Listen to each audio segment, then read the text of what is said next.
अस्सलाम वालेकुम फ्रेंड्स, कैसे हैं आप सब। उम्मीद है कि आप सब खैरियत से होंगे। तो फ्रेंड्स, आज एक नया दिन, एक नई शुरुआत। तो आज आप लोगों के साथ जो मैंने कंट्री डिस्कस करना है वो है जी पुर्तगाल। और पुर्तगाल का वीज़ा है जी D7। ऐसा वीज़ा है जो कि कोई भी यूरोप कंट्री जो है वो नहीं इशू करता। ये वाहिद एक ऐसा कंट्री है पुर्तगाल जो कि D7 वीज़ा जो है वो लोगों को इशू कर रहा है। तो अब D7 वीज़ा है क्या, थोड़ा सा मैं आपको उसके बारे में तफसील से बता दूँ। D7 वीज़ा आप रेजिडेंस वीज़ा इसको कह सकते हैं, या फिर आप इसको जो है वर्क वीज़ा भी कह सकते हैं। वर्क वीज़ा आप इस हिसाब से कह सकते हैं कि अगर आप उस कंट्री में चले जाते हैं तो आप वहाँ पे जाके जॉब कर सकते हैं, कोई ममानत नहीं है इस वीज़ा पे अगर आप चले जाते हैं। अच्छा, अब आ जाते हैं कि इसके लिए कौन सी कैटेगरी है, कौन से वो लोग हैं जो कि इस वीज़ा के ऊपर अप्लाई कर सकते हैं। सबसे पहले तो मैं आपको ये चीज़ क्लियर कर दूं कि इसमें ना तो आपको किसी डिग्री की ज़रूरत है, ना इसमें आपको बड़े किसी जो है वो बिज़नेस की ज़रूरत है, ना आपको इसमें किसी जॉब लेटर की ज़रूरत है। कुछ भी नहीं आपको इस तरह की चीज़ चाहिए, जो कि ज़्यादातर कंट्रीज़ जो हैं उनकी रिक्वायरमेंट्स यही होती हैं। लेकिन इस कंट्री में और इस वीज़ा D7 वीज़ा के लिए ये चीज़ें आपको नहीं चाहिए। इस कंट्री में सिर्फ़ और सिर्फ वो लोग जो हैं वो अप्लाई कर सकते हैं जिनके पास एक फ़िक्स्ड अमाउंट है। फ़िक्स्ड अमाउंट अब क्या होती है कि मतलब उनका कोई ज़मीन है, कोई जायदाद है, या कोई पैसा उनका जो कि जैसे वो गवर्नमेंट से रिटायर हैं तो उनको पेंशन की मद में मिल रहा है, या फिर उनका कोई घर है तो उनको रेंट मिल रहा है, या कुछ पैसे हैं जो कि उन्होंने डिपॉज़िट करवाए हुए हैं बैंक में तो उनको मंथली वो मिल रहा है। मतलब ये उस तरह का काम हो जिसमें आप डायरेक्टली ख़ुद इन्वॉल्व ना हो। मतलब कि आपने पैसा जो है वहाँ पे आपने इन्वेस्ट किया है उस चीज़ के ऊपर, और वहाँ से आपको मंथली जो है वो आ रहा है। उसमें आपने ख़ुद शो नहीं करना बिज़नेस में मैं ख़ुद इन्वॉल्व हूँ या मैं कोई बिज़नेस कर रहा हूँ। ये बिज़नेस वाला नहीं है। इसमें जस्ट एक फ़िक्स्ड अमाउंट जो रखने वाला बंदा है, ये वो बंदा जो है वो अप्लाई कर सकता है। मंथली आपकी कितनी जो है वो अमाउंट होनी चाहिए जिस बेस पे आप लोग इस वीज़ा के लिए अप्लाई कर सकते हैं। तो पुर्तगाल के रिक्वायरमेंट के मुताबिक 7,200 यूरो एक पर्सन के लिए, अगर एक बंदा अप्लाई करता है तो 7,200 यूरो जो हैं वो आपकी मतलब सालाना इनकम इतनी होनी चाहिए। अगर आप कपल में करना चाह रहे हैं तो 10,800 यूरो जो है वो कपल की जो है वो अमाउंट है कि इतनी आपकी इनकम होनी चाहिए। तो फिर आप लोग जो हैं वो अप्लाई कर सकते हैं। अच्छा, आप बात करते हैं कि जी ये जो सालाना आपकी जो इनकम है ये इतनी क्यों होनी चाहिए।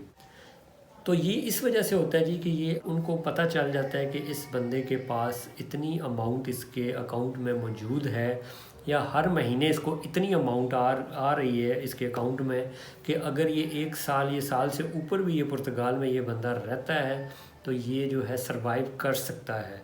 ये जो है पुर्तगाल की गवर्नमेंट के ऊपर जो है ये बंदा बोझ नहीं बनेगा। ये जो है अपना इसका सिस्टम जो है वो चल सकता है। इसके पास इतनी अमाउंट है, मतलब इतनी होनी चाहिए कि आपके अकाउंट में जो अमाउंट है हर महीने वो इतनी आनी चाहिए, जो कि सालाना जो है अगर उसको हम कैलकुलेट करें तो वो 7,000 जो है 200 एक बंदे का, और अगर आप कपल के तौर पे कर रहे हैं तो फिर 10,800 यूरो जो है वो आपकी इनकम इतनी बननी चाहिए। जैसे कि दूसरे यूरोप कंट्रीज़ हैं वहाँ आपको पता है कि अगर आप वीज़ा अप्लाई करते हैं तो आप एक सिंगल पर्सन अप्लाई कर सकते हैं, उसमें आप बच्चों का नहीं कर सकते, ना आप फैमिली का कर सकते हैं, ना किसी रिलेटिव का कर सकते हैं। लेकिन पुर्तगाल एक ऐसा कंट्री है और इसका ये जो D7 वीज़ा है ये इस तरह का वीज़ा है कि इसमें आप अपनी फैमिली को भी जो है वो साथ लेके जा सकते हैं। आप मियाँ बीवी हैं वो भी आप जा सकते हैं। अगर आपके बच्चे हैं तो उनकी 18 साल से उम्र जो है वो कम होनी चाहिए, वो भी आपके साथ जो है वो वहाँ पे जा सकते हैं। अच्छा, वीज़ा जो है ये आपको इसकी जो आप मुद्दत है वो कितनी होगी, बहुत सारे अक्सर लोग ये पूछते हैं। इसकी जो मुद्दत है जी वो 4 महीने के लिए ये आपको वीज़ा इशू होता है, और जब आप वहाँ पे चले जाते हैं तो इसको आप चेंज भी करवा सकते हैं, मतलब वर्क वीज़ा में भी आप चेंज करवा सकते हैं। पुर्तगाल में आप रह के भी आप जो है ये चेंज करवा सकते हैं, और आप जॉब भी साथ कर सकते हैं। अगर आप दूसरे किसी कंट्री में, जैसे कि पुर्तगाल के साथ जो 27 कंट्रीज़ हैं यूरोपियन जो कि शेंगन में आते हैं, उनमें भी आप इस वीज़ा के ऊपर जा सकते हैं, ट्रैवल कर सकते हैं। उसमें कोई आपको वहाँ से वीज़ा नहीं लगवाना, ना कोई आपको फ़ीस देनी है। सिंपल जो इसी वीज़ा के ऊपर जो है वो आगे जो है वो आप ट्रैवल कर सकते हैं। अगर आप D7 वीज़ा के लिए अगर आप अप्लाई करते हैं तो आपको एक अकाउंट जो है वो पुर्तगाल में भी जो है वो ओपन करवाना पड़ेगा, क्योंकि जब आप वहाँ पे जाएंगे तो जो आपकी अमाउंट जो मंथली आती है वो आपकी उसी में ही ट्रांसफ़र होगी और वही आपका एक बैंक अकाउंट होगा जिधर से आप वो इस्तेमाल करेंगे वो पैसे जो। और उसके अलावा आपको मैं एक और चीज़ बता दूं कि वहाँ पे जो है उनका एक इनकम टैक्स प्रोग्राम है जिसको NHR कहते हैं। NHR उनका एक प्रोग्राम है, इनकम टैक्स प्रोग्राम है। वो भी आपको जो है उसमें भी आपको रजिस्टर्ड होना पड़ता है। अगर आप उसमें रजिस्टर्ड अपने आप को करवा लेते हैं तो फिर जब आप किसी भी कंट्री में जाते हैं आपको पता है कि वहाँ पे टैक्सेस होते हैं, कोई भी चीज़ आप लेते हैं उसके ऊपर आपको टैक्स पड़ता है। लेकिन अगर आप NHR जो प्रोग्राम है अगर आप उसमें रजिस्टर्ड होंगे तो फिर समझ लें कि वो जो टैक्सेस होंगे वो आपके ना होने के बराबर होंगे। तो अब आते हैं जी डॉक्यूमेंट्स की तरफ कि कौन कौन से डॉक्यूमेंट्स जो हैं वो रिक्वायर्ड हैं।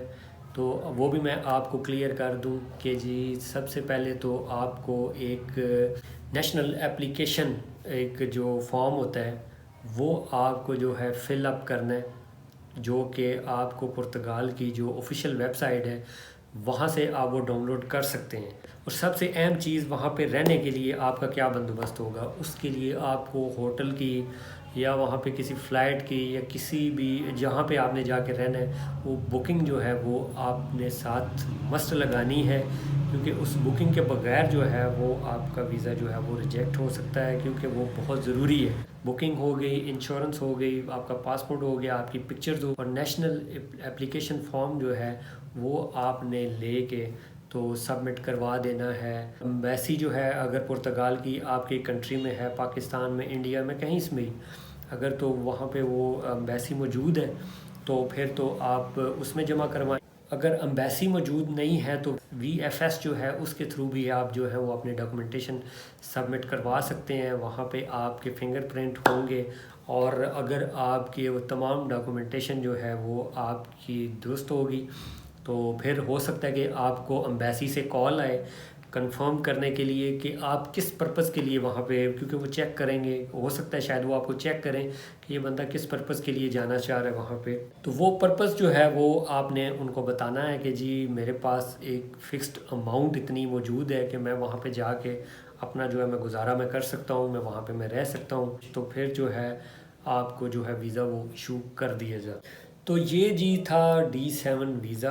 अगर कोई भी जो भाई हैं कोई भी किसी, क्योंकि इसमें एज लिमिट नहीं है, कोई भी बंदा जो है वो इसके लिए अप्लाई कर सकता है।